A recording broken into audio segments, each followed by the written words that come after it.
Assalamualaikum warahmatullahi wabarakatuh. Perkenalkan, nama saya Dela Indah Saputri dengan NIM 22232100068. Baiklah, di sini saya akan mengulang kembali soal dan jawaban untuk PLP 1 dan PLP 2. Soal dari PLP 1 nomor 1, apa saja materi mata kuliah PLP 1 dalam 7 pertemuan sebelumnya? Jelaskan masing-masing materi tersebut. Materi pertama yaitu observasi sekolah.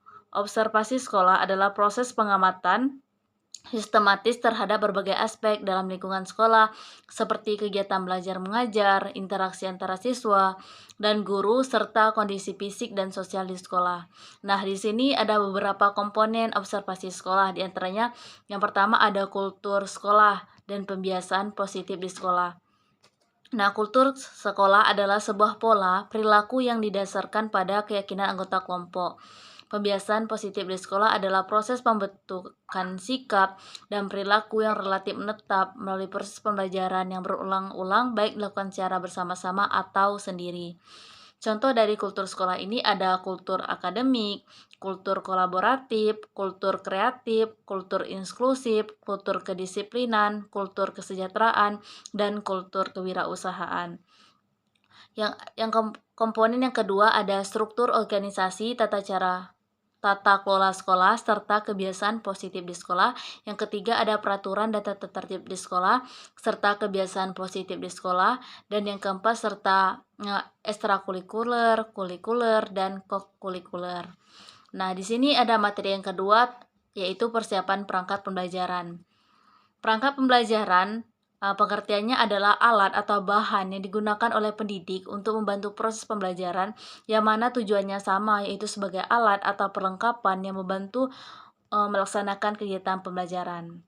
Nah, di sini alat pembelajaran membahas tentang prota, promes, dan jenis-jenis perangkat dalam kurikulum merdeka.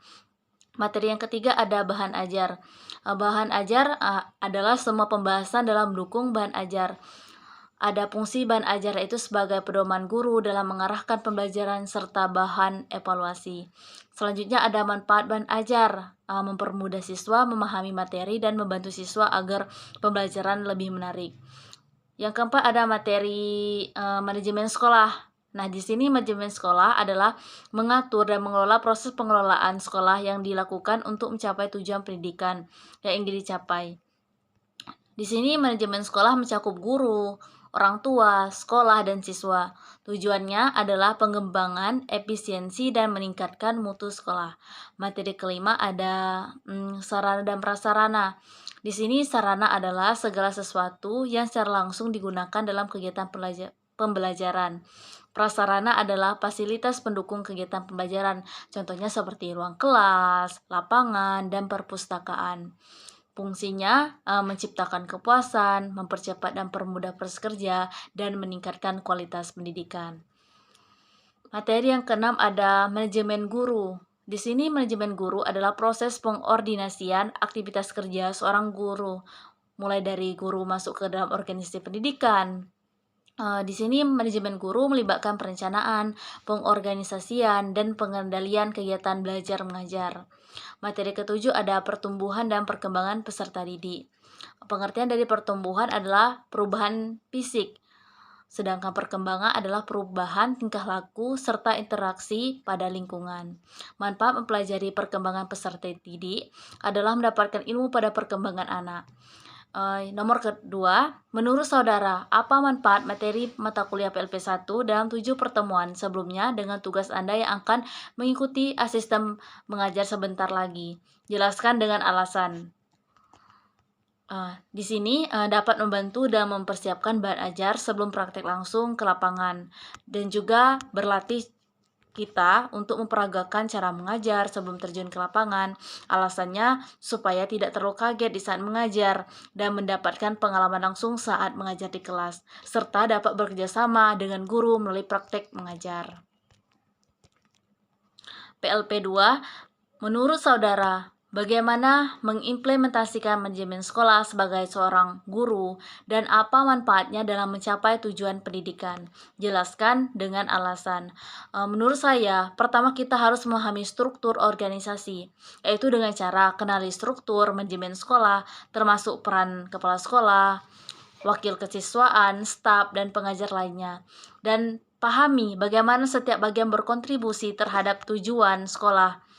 Yang kedua ada kolaborasi dengan rekan kerja, yaitu kita harus membangun hubungan baik dengan rekan guru dan staf dalam perencanaan dan pelaksanaan program pendidikan.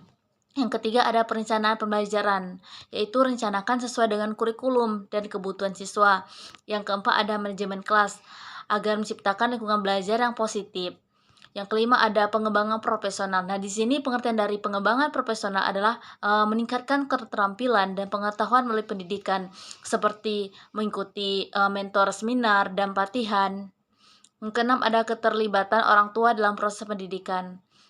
Dapat membantu proses pendidikan yang mana kita bisa berkolaborasi untuk mendukung keberhasilan siswa. Manfaatnya itu supaya kita sebagai calon guru dapat berkontribusi secara efektif dan mencapai tujuan pendidikan yang berkualitas dan berkelanjutan sesuai dengan perkembangan zaman. Nah, alasannya di sini yaitu supaya kita nanti terlatih dan mampu menyesuaikan kurikulum yang dipakai. Nomor yang kedua, bagaimana hubungan metode, model, media pembelajaran dengan instrumen penelitian atau asesmen penilaian dan hubungannya dengan modul ajar. Jelaskan dengan alasan.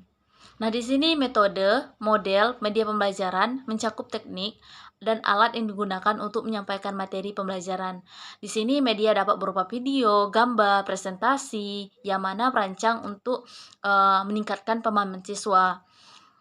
Selanjutnya ada instrumen penelitian atau asesmen penilaian digunakan untuk mengukur efektivitas pembelajaran. Ini berupa tes kuis, observasi, atau wawancara yang mana bertujuan untuk mengevaluasi sejauh mana pemahaman siswa terhadap materi yang diajarkan. Modul ajar dapat berupa dokumen yang berisi rencana pembelajaran, tujuan materi aktivitas yang dilakukan selama proses belajar. Berfungsi sebagai panduan bagi pengajar dan siswa dalam mencapai tujuan pembelajaran. Nah, di sini hubungan ketiganya yaitu saling melengkapi dalam proses pembelajaran. Modul ajar memberikan kerangka metode, media memberikan cara menyampaikan informasi, dan instrumen penilaian memberikan cara untuk mengevaluasi. Alasannya untuk menciptakan lingkungan belajar yang efektif yang mana nantinya pembelajaran lebih terarah dan menghasilkan pemahaman yang mendalam bagi siswa. Soal yang ketiga, bagaimana persiapan Anda untuk mengikuti program asisten mengajar sebentar lagi? Jelaskan dengan contoh. Persiapan saya sejauh ini sudah memahami bagaimana cara membuat dan menyusun modul ajar. Contohnya yaitu modul ajar yang mana nantinya dapat jadikan sebagai bahan ajar dengan memahami materi yang dibuat dalam modul ajar sehingga dapat mempermudah dalam proses asisten mengajar. Selanjutnya ada persiapan saya pengembangan keterampilan. Sangat penting, contohnya dalam mata kuliah micro teaching, bisa meningkatkan keterampilan, presentasi, komunikasi, termasuk teknik-teknik dan lain sebagainya. Itulah jawaban dari saya. Jika salah, saya mohon maafkan, saya akhiri. Wassalamualaikum warahmatullahi wabarakatuh.